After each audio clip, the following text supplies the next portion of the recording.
Good evening, it's Quant Trade Edge, and today I wanted to show you the way to stalk and capture a pullback in any market. This happens to be the S&P 500.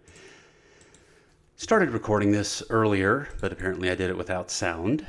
So anyway, going into today, you can see that we had a 2-period RSI of 98. I'm sorry, that was going into this day. We gapped down and went higher. So we ended up with a 2-period ROC of 98.54. This is all in oversold territory, so we would expect a pullback. The question is how hard of a pullback?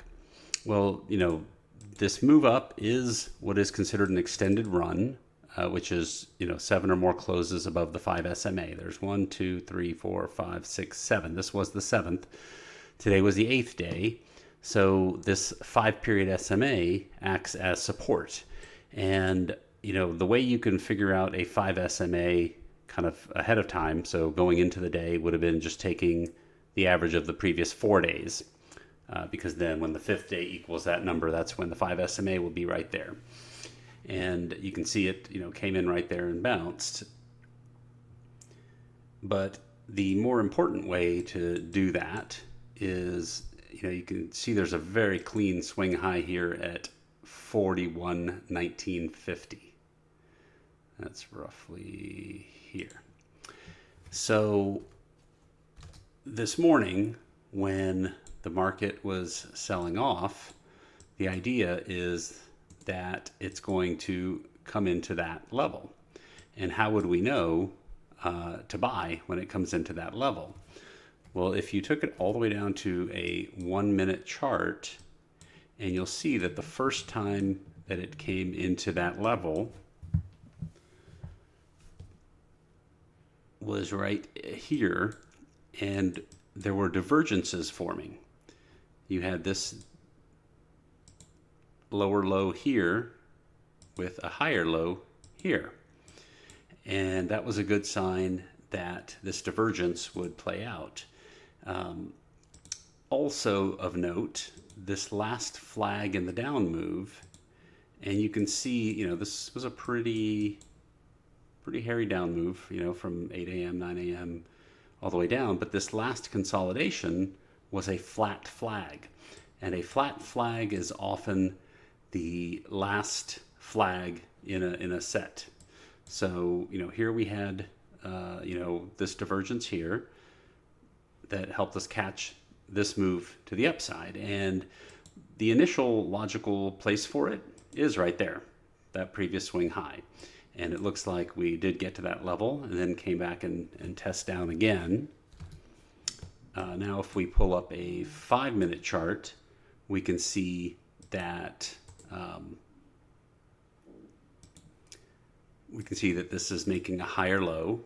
And we can also, on the 5-minute, you can see that, this momentum was the deepest. So, even on a 5-minute, there was a divergence, between that low and that low. We also caught the 1-minute divergence between here and here. Now we're building a higher low, and we'll have to see where this goes from here. But keep in mind, on the daily chart, an outside bar does not change the direction, does not change the direction of the swing. So if we put our Gann bar counter on here, you'll see that we had up, down, up. So really above this was a U-turn on the daily. This is what I call the gut check.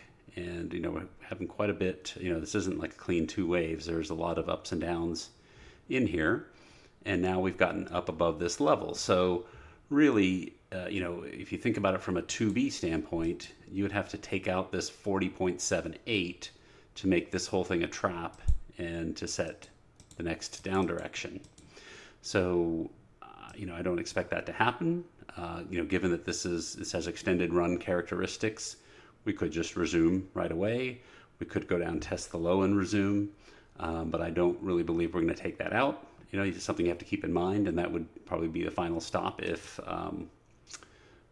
it does happen, for longs. So anyway, key concept here is, on the daily chart, it's really easy to see how these things work out over time. The key is put that line in ahead of time today. And when the market starts going there, understand, along here, you could have thought this was a divergence here. Well, I guess, all kind of stayed in a hoagie range, so it didn't break out from there. But you kind of want to wait until that level is achieved, and then the counter trend rally, the bounce can occur. And this again is the 1 minute of that same thing. That's all I had. Have a good evening.